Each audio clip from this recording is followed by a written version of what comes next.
நீ நம்ம பதிவு செய்கிற ஒவ்வொரு பதிவுகளையும் எடிட் பண்ணாமல் அப்படி டைரெக்டாக போஸ்ட் பண்ணலாம் அப்படின்ற ஒரு மனநிலைமைக்கு வந்துட்டேன். ஏன் அப்படின்னா ஒரு கருத்தியல் ரீதியான எதிர்க்கக்கூடிய ஒரு சில விஷயங்களை வந்து நம்ம தொடர்ந்து அதை எடிட் பண்ணி செஞ்சு வச்சு போடுறதுக்கான ஒரு மனநிலைமையும் இல்லை அந்த ஒரு டைமிங்கும் நமக்கு அமைய மாட்டேங்குது. ஏன்னா அதை தாண்டி அது கடந்து வர்றாப்புல இருக்கு, அவங்களுக்கு ஒரு சரியான பதிலடி கொடுக்க முடியல. இப்போ நான் சில கமெண்ட்ஸ் எல்லாம் பார்க்கும் பொழுது மனசு ரொம்ப கஷ்டமா இருக்கும்.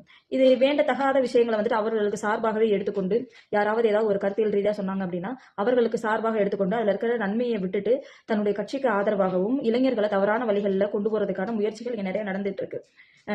பிள்ளைகள் வந்து படித்து செஞ்சு வச்சு ஒரு பெரிய பதவிகள்லையோ இல்லை ஒரு பொசிஷன்ல உட்காரணும்னு நினைச்சு தாய் தகப்பன் கஷ்டப்பட்டு இருக்கும்போது இவங்க எல்லாம் என்ன பண்றாங்க அப்படின்னா அரசியல் ரீதியா மக்களை வந்து இழுத்துக்கிட்டு இருக்காங்க. சின்ன குழந்தைங்கள்ல இருந்து பெரியவங்க வரைக்கும் அரசியல் ரீதியா இழுத்துட்டு இருக்காங்க. இப்போ எனக்கு கிரிக்கெட்ல ஒருத்தவரை பிடிக்கும், அதே மாதிரி WWE ஒருத்தவங்களை பிடிக்கும், சினிமா துறையில ஒருத்தவங்களை பிடிக்கும், அரசியல்ல ஒருத்தவங்களை பிடிக்கும், பிசினஸ் மேனா ஒருத்தவங்களை பிடிக்கும், தலைவர்கள்ல ஒருத்தவங்களை பிடிக்கும், இப்படி வெவ்வேறுபட்ட விஷயங்கள்ல ஒருத்தவங்களை பிடிக்கும். எனக்கு சினிமாவில் அஜித்தை பிடித்த ஒரு காரணத்திற்காகவோ விஜயகாந்த் பிடிச்ச ஒரு காரணத்திற்காகவோ அவர்கள் சொல்லக்கூடிய எந்த ஒரு கருத்தையும் நான் வந்துட்டு என்னோட வாழ்வியல்ல சரி பண்ணிக்கலாமே தவிர ஆட்சி ஓட்டு உரிமைன்னு சொல்லி வரும்பொழுது அவர்களுடைய தனிப்பட்ட கருத்து இது உங்களுடைய உரிமை, இது நீங்க தான் போடணும்னு அவங்களே சொல்லுவாங்க. அப்படி இருக்கும் பொழுது நான் ஒருத்தவரை நண்பரா பார்க்கிறேன்னு சொல்லி சொல்றது சக மனுஷரை நண்பரா பார்க்கிற ஒரு விஷயம் தானே தவிர வேற எந்த ஒரு விஷயமே இல்லை. இப்ப நான் சொல்றது வந்துட்டு சிலருக்கு வந்து ரொம்ப எரிச்சல் ஊட்டிய விஷயங்களாக இருக்கலாம், அதை நீங்க அப்படியே எடுத்துக்கிட்டாலும் பரவாயில்ல.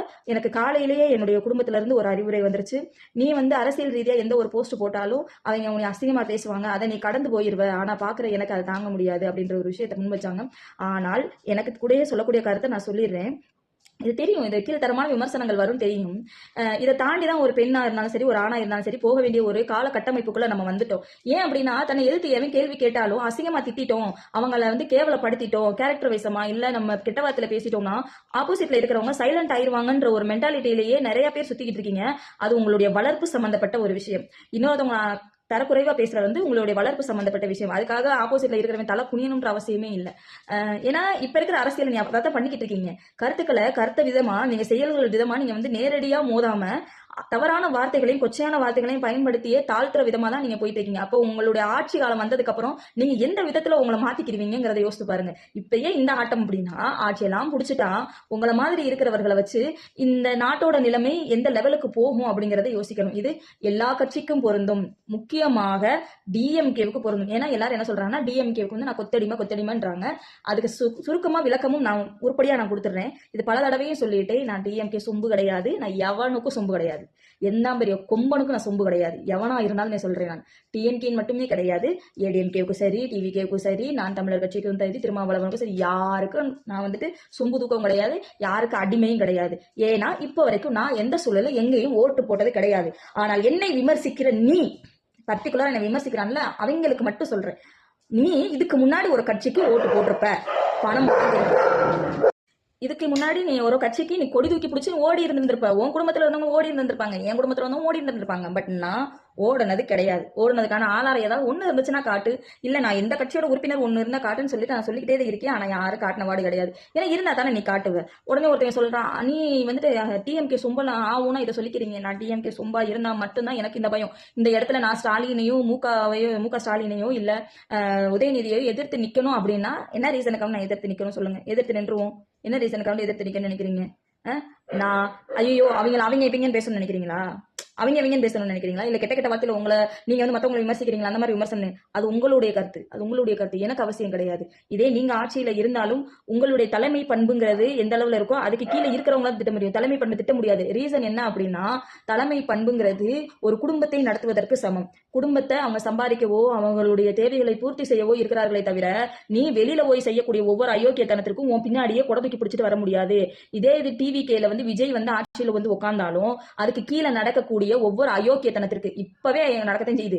அந்த அயோக்கியத்தனத்திற்கு விஜய் மட்டுமே பொறுப்பு ஏற்க முடியாதுங்கிறது தான் அஜித் சொல்லியிருக்கிறாரு. அதை நானும் ஆரம்ப காலகட்டத்திலையும் சொன்னேன், விஜய் மட்டுமே இதுல பொறுப்பேற்க முடியாது, இதுக்கு கீழே இருக்கக்கூடிய அல்லு சில்லு எல்லாம் நிறைய வேலையை பார்த்துட்டு இருக்காங்க. அவங்களதான் சொல்றேன், அந்த வேலையை பார்த்தவங்க மட்டும் பொத்துக்கிட்டு வரட்டும், மற்றவங்க எல்லாம் கம்முன்னு தயவு செய்து இருங்க. என்ன இதுல வந்து நீ இவங்களை விமர்சிக்கல டிஎம்கே பேரை சொல்லல, டிஎம்கே பேர் என்ன கொம்பா? டிஎம்கேக்கு என்ன கொம்பா? இதுதானே சொல்லணும்னு நினைச்சீங்க? எனக்கு அவசியமே இல்லை. ஏன்னா நான் யாரையும் சார்ந்து வாழணுன்ற அவசியமே கிடையாது. அதே மாதிரி நீ 200 கொத்தடிமை 200 கொத்தடிமைன்னு சொல்றீங்களே, எனக்கு தெரிஞ்ச ஒரு விஷயத்த நான் எந்த இடத்துலையும் இலவச ஃபேன் வாங்கல, இலவச மிக்சி வாங்கல, இலவச டிவி வாங்கல, இலவசமா எந்த ஒரு கவர்மெண்ட் கொடுக்கக்கூடிய பொருள் நான் வாங்கல. இப்ப இந்த வருஷம் வந்ததுக்கு அப்புறம் தான் நான் 1000 ரூபாங்கிறது அப்ளை பண்ணியே நான் வாங்கியிருக்கேன். அதுக்கு முன்னாடி வரைக்கும் நான் எந்த இலவசத்தையும் அனுபவிச்சது கிடையாது. நான் என்ன சொல்றேன், நான் யாருக்கும் நான் ஓட்டு போடுறதை விட இலவசம் அனுபவிச்சதும் கிடையாது. ஆனா இது வரைக்கும் உங்க அம்மா அப்பா உங்களை எதுல படிக்க வச்சாங்க? இலவச சீருடை வாங்கியிருப்பாங்கல்ல, இலவச காலனி வாங்கி இருந்திருப்பாங்களா, இலவச உணவு திட்டத்தில் போயிருந்திருப்பீங்க, இலவச பஸ்ல போயிருந்திருப்பீங்கல்ல, இலவசமா சகலத்தை அனுபவிச்சிருப்பீங்க. ஸ்காலர்ஷிப்ல இருந்து உங்களுக்கு எம்ப்ளாய்மெண்ட்ல ஆஃபீஸ்ல பதிஞ்சு அந்த 3 வருஷத்துக்கு அப்புறம் நீங்க வேலை இருந்தாலும் இல்லைனாலும் கவர்மெண்ட் வேலை வர்ற வரைக்கும் ஒரு கிம்பளம் வாங்கிட்டு இருப்பீங்க இல்லையா? அது உங்களுக்கு கொடுக்கத்தானே செய்யறாங்க. இல்லைன்னு சொல்லுவீங்களா? வருஷம் வரக்கூடிய பொங்கல் சலுகையில இருந்து தீபாவளி சலுகையில இருந்து சகலத்தையும் பெற்றுக்கிட்டு தானே இருக்கீங்க. இலவச அரிசி வாங்கிட்டு தானே இருக்கீங்க. எந்த குடும்பத்துல, இந்த விமர்சனம் பண்ற குடும்பத்துல எந்த குடும்பத்துல நீங்க இலவசம் வாங்காம இருக்கீங்க? அப்ப அந்த இடத்துல நீங்க கொத்தடிமை தானே. இதுவரைக்கும் விஜய் கட்சி ஆரம்பிச்சு கிட்டத்தட்ட ஒரு 3 வருஷம் ஆச்சுன்னே வச்சுக்கோ, 4 வருஷத்துக்கு கூட வைப்பா. அதுக்கு முன்னாடி வரைக்கும் நீ எந்த கட்சி? நீ யாருக்கு கொத்தடிமை? 200 ரூபாயா, 300 ரூபாயா, 10 ரூபாயா? யாருக்கு நீ கொத்தடிமை? சேம் அதே மாதிரி நான் பொதுப்படையா தான் நான் பேசுறேன். அதுக்கு செந்தில் பாலாஜிக்கு சொம்பு தூக்குறேன்னு சொல்றாங்க. 10 ரூபா பாட்டில் பாடுற எல்லாவனும் 10 ரூபா பாட்டில் எக்ஸ்ட்ரா கொடுத்து வாங்கி குடிக்கத்தையும் செய்யற. நீ நான் எதுக்கு போய் அதை போய் டிஎம்கே போய் எதிர்க்கணும்? நீ எதிர்த்து இல்லை, குடிக்கிறத நீ விடுப்பா. நீ குடிக்கிறத விட்ட அப்படின்னா ஆட்டோமேட்டிக்கா உருவாக்குறவனுக்கு அங்க வேஸ்ட் தானே.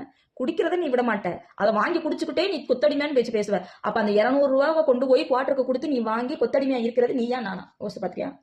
இதெல்லாம் சொன்னா இவங்களுக்கு மண்டையில ஏறாது. அடுத்த செகண்ட் நீ அதை கண்டுபிடிச்சு சொல்றான்னு சொன்னா நான் எந்த கட்சியில இருக்கேன்னு தெரிஞ்சுட்டு வந்து பேசுறேன்னா திரும்பவும் நீ டிஎம்கே கொத்தடிமை, அது அப்படிதான் பேசுங்க. அப்ப மென்டாலிட்டி என்னன்னா, எல்லாருக்கும் இந்த வார்த்தையை சொல்லி ஆமா நான் கொத்தடிமைன்னு சொல்ற அளவுக்கு எங்களை கொண்டு போய் மைண்ட் ஸ்ட்ரெஸ்ஸுக்குள்ள தள்ளுறதா நீ நினைச்சிட்டு இருக்க. அதுக்கெல்லாம் மசீரால் நான் கிடையாது. காரணம் என்னன்னா, கொத்தடிமை இல்லாதவனுக்கு வந்துட்டு இந்த விஷயத்த ரொம்ப பெருசுபடுத்தணுன்ற எண்ணம் கிடையாது, தேவையில்லை. இது உனக்கு ஒரு விளக்கமா தான் நான் கொடுக்குறேன். நிறைய பைத்தியங்களை பற்றி சுத்திக்கிட்டு இருக்கு. ஒன்னும் அதே மாதிரி கருத்தியல் ரீதியா எதிர்க்க பழகிக்கோங்க. முதல்ல கருத்தியல் ரீதியா எதிர்க்க பழகிக்கோங்க.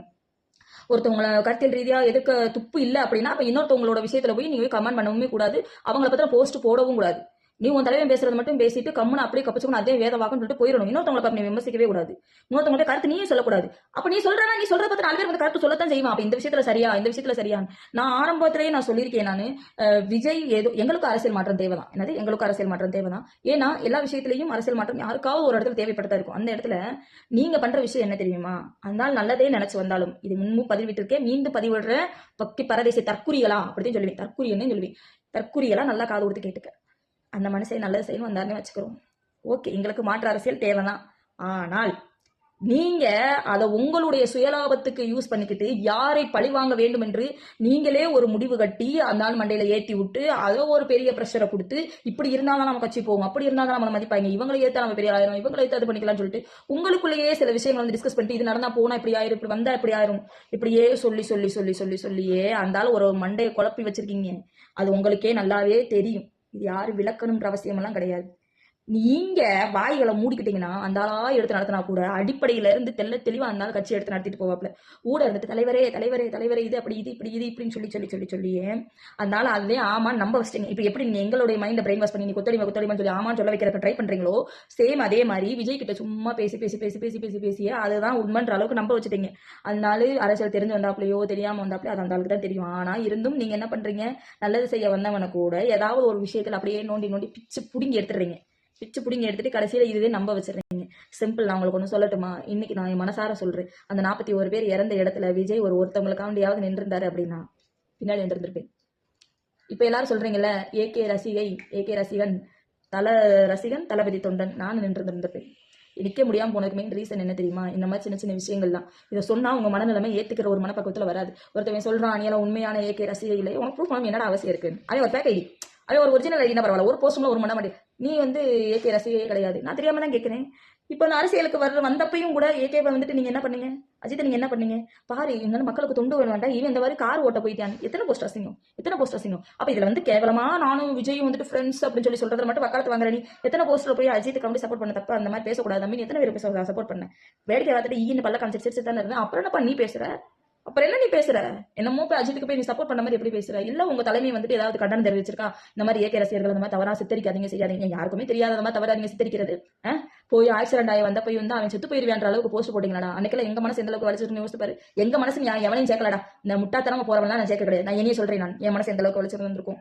1000 இருந்தாலும் நம்மளோட துரோகியா இருந்தாலும் கீழே விழுந்தாலும் தூக்கக்கூடிய மனப்பக்குவமே வரணுமே தவிர அவனா ஆஸ்பத்திரி போயிருக்கான் செத்து போயிருவியான், அவார்டு வாங்கிட்டு மறுநாள் செக்கப்புக்கு போயிருக்கிற ஆஸ்பத்திரி போயிருக்கேன் செத்து போயிருவியான்னு சொன்ன வாய் உங்களுடைய வாய். நீங்க பேசுறீங்களா ஏகே ரசிகை இல்லைன்னு? ஏகே ரசிகைக்கு என்ன தகுதி வேணும்னு நீ நினைக்கிற? ஏகே ரசிகைக்கு என்ன தகுதி வேணும்னு நினைக்கிற? சொல்லுக்கு கட்டுப்பட்டு ஒரே ஒரு விஷயம் தான், சொல்லுக்கு கட்டுப்பட்டு தான் இப்ப வரைக்கும் நாங்க நின்றுட்டு இருக்கோம். உங்களை எல்லாம் இன்னும் கீழ்த்தரமாவும் கேவலமாவும் விமர்சனமாம அவரவர் வேலை அவரவர் குழப்ப பார்த்துட்டு போற மெயின் ரீசனே ஏகே தான். இல்ல உங்களை மாதிரியே இறங்கணும் நீங்க நினைச்சீங்கன்னா இன்னும் 2 கூட்டம் இருக்கு, அதுக்கு இறங்குங்க. இதுக்கெல்லாம் நான் அசெட் ஆக மாட்டேன். காரணம் என்னன்னா உங்களை கண்டு ஒதுங்கி போற ஒரு கேரக்டர்ல தான் நான் இருப்பேன். சரி, அப்புறம் இன்னொரு ஒரு போஸ்ட் ஒரு பையன் வந்து கமெண்ட் பண்ணியிருக்கான், தொடர்ந்து கமெண்ட் பண்ணுவோம், தொடர்ந்து கமெண்ட் பண்ணுவோம், ஐடி நேம் இது பண்ணல. என்ன நீ என்ன எல்லாரும் சொல்லி சேர்க்கிற, எல்லாரும் சொல்லிக்கிற நீ என்ன ஏகேவோட பிரதிநிதியா அப்படின்னு? யாருப்பா பிரதிநிதி ஆகணும்னு நினைக்கிறேன்னு சொல்லி தெரியல. ஏகேவுக்கு உண்மையா இருக்கிறவங்க எல்லாம் கண்டிப்பா ஏகேவோட பிரதிநிதி தான். கண்டிப்பா ஏகே வார்த்தையை கட்டுப்பட்டு நடக்கிற எல்லாருமே ஏகே பிரதிநிதி தான். விஜயகாந்தோட இறப்புக்கு ஏகே வரல அப்படின்ற ஒரு காரணத்துக்காக ஏகே கெட்டவர் ஆயிட மாட்டாரு. அவருடைய சூழ்நிலை, அவருடைய செயல்கள், அவரோட எந்த ஒரு சுச்சுவேஷன் அவர் இருந்தாரோ சேம் அந்த ஒரு விஷயம் வந்தப்ப வந்துட்டு தான் என் தலைவர் வந்துட்டா உன் தலைவர் வரலன்னு கொச்சப்படுத்த தானே செஞ்ச. இப்ப நீ ஓட்டு காமெடி உட்காந்து சொம்பு தூக்கிட்டு இருக்க. இதை நாங்க கேட்க வேண்டிய இடம். நீ என்ன 200 ரூபாய்க்கு சொம்பு தூக்குற ஓட்டு காமெடி இப்ப நீ சொம்பு தூக்கிட்டு இருக்கீ. காரணம் என்னப்பா? காரணம் என்ன சொல்லு. எனக்கு இந்த அரசியல் பிடிக்காது. ஆனா மக்களுக்கு நல்லதுன்னு நினைச்சிட்டு இளைய தலைமுறையினரை நீங்க வந்துட்டு தவறான பாதைகள்ல கொண்டு போயிட்டு இருக்கீங்களோன்னு ஒரு மனவழியில தான் ஒவ்வொரு இடத்துலயும் நான் கமெண்ட் பண்றேன். அந்த கமாண்ட் எப்பயுமே நீட்டா தான் இருக்கும். அந்த கமாண்ட் யாரையும் கேவலமா விமர்சிச்சதா இருக்காது, நீட்டா தான் இருக்கும். ஆனா இருந்தும் உனக்கு என்ன பொறுக்க மாட்டேங்குதுன்னா, ஐயோ தெளிவா ஒரு விஷயம் இருக்கே, இதை பார்த்தா 2 பேர் மாறி போய் ஓட்டு போயிருமோ, நீ அங்க வந்து என்ன இழிவுபடுத்தணும்னு நினைக்கிற. அது நடக்காது தம்பி, அது நடக்காது. பாக்குறவங்களுக்கு தெரியும். அதே மாதிரி அந்த முன்பு இருந்த அரசியல்கள்ல காமராஜர் அரசியல்ல இருந்து, எம்ஜிஆர் அரசியல்ல இருந்து, அறிஞர் அண்ணா அரசியல்ல இருந்து, ஜெயலலிதாவில இருந்து, கருணாநிதியில இருந்து, இப்படி இறக்கப்பட்ட அத்தனை தலைவர்களிலும் எவ்வளவோ நல்ல விஷயங்கள் இருக்கு. அந்த நல்ல விஷயங்களில் எல்லாம் உங்களை அசிங்கமான வார்த்தைகள்னால நீங்க என்ன பண்றீங்க, அப்படியே டோட்டலா எல்லாரையும் டேமேஜ் பண்ணிடுறீங்க. அத்தனை தலைவர்களே டேமேஜ் பண்ணிட்டு நீங்க ஒரு ஆள் மட்டும்தான் இந்த உலகத்திலேயே இருக்கிற மாதிரி ஒரு கப்பூனை கண்ண மூடிட்டா இருட்டு நினைச்சுக்கிற மாதிரி அந்த மாதிரி அப்படியே ஒரு மமதையில தெரியுறீங்க. அந்த மமதையை தயவுசெய்து தூக்கி போடுங்க. எல்லார்கிட்டே இருந்து எல்லா நல்ல விஷயம் எடுத்துக்கங்க, கெட்ட விஷயத்தை தூக்கி வச்சுக்கங்க. இதே ஒரு மனப்பக்குவத்துல போனீங்க அப்படின்னா கண்டிப்பான முறையில நீங்க நல்ல அரசியல் பண்ண வரல, சொன்ன மாதிரி ரவுடிசம் பண்றதுக்கு தான் வர்றீங்க. இதுக்கு இந்த விஷயத்துக்கு எனக்கு எவ்வளவோ விமர்சனங்கள் எழலாம், தள்ளிட்டு போயிருவேன் நான். என்னோட அரசியல் பதிவு கடைசி பதிவு இதுவா தான் இருக்கும். காரணம் என்ன அப்படின்னா, கேடு கட்டதனமா பேசக்கூடிய ஒரே கட்சியினர் நீங்க மட்டும்தான் இருக்கீங்க. இந்த மாதிரி ஒருத்தவங்களை கேடு கட்டதனமா நீங்க பேசி பேசி பேசி பேசி அடக்கணும்னு நீங்க நினைச்சீங்க அப்படின்னா பாக்குறவன் பார்த்துட்டு தான் இருக்கான். அவங்க வீட்டுக்குள்ளே ஒரு பேச்சு வரும். நாளைக்கு இந்த மாதிரி கேவலப்பட்ட மாதிரி நீ வந்துட்டு கமாண்ட் வாங்குறது, இவங்க வெளியில போனா எந்த அளவுக்கு உனக்கு சேஃப்டி கொடுப்பாங்கன்ற அளவுக்கு யோசிப்பாங்க. இப்ப இந்த வலைதளங்கள்லேயே இந்த அளவுக்கு பேசுறாங்கன்னா அப்ப அவங்களோட ஆட்சி வந்து எந்த அளவுக்கு வரும். ஒரு பொது இடத்துல வந்துட்டு ஒரு பெண் நடந்து போறதுக்கு செய்யறதுக்கு எந்த அளவு வரும் பாதுகாப்பு. இப்ப உங்களுக்கு வலைதளங்கள்லயே இல்லையா பெண்களுக்கு பாதுகாப்பு? நீங்க எல்லாம் என்ன பாதுகாப்பு ரோட்ல இருக்கிறவங்களுக்கு கொடுத்துட போறீங்க? இப்ப உங்ககிட்டயே அந்த பாதுகாப்பு இல்லங்கும் போது நீங்க அரசை எப்படி எதிர்த்து கேள்வி கேட்கறீங்க? ஒரு பெண்ணை கீழ்த்தரமா விமர்சிக்கிற அளவுக்கு உங்க வாயு அவ்வளவு தூரம் நீண்டுக்கிருச்சு அப்படின்னா நீங்க எப்படி ஆட்சியை சரியா நடத்துவீங்க? இதை எப்படி உங்க தலைவர் கேட்காம இருக்கிறாரு? இது எப்படி கேட்காம இருக்கிறாரு சொல்லுங்க பார்க்கலாம். இன்னைக்கு இந்த இலவசம் வேணாம்னு சொல்லிட்டு நீங்க எல்லாத்தையும், நான் வந்து டிஎம்கேக்கு ஆதரவா பேசல. இலவசம்ங்கிறது உணவுல இருந்து கொண்டு வந்த முதல் படி காமராஜரை தான் சார், தலைவர் காமராஜரை மட்டும்தான் சார். அவர்கிட்ட இருந்து தான் சின்ன சின்ன ஒரு விஷயமா மாற்றங்கள் வந்தது.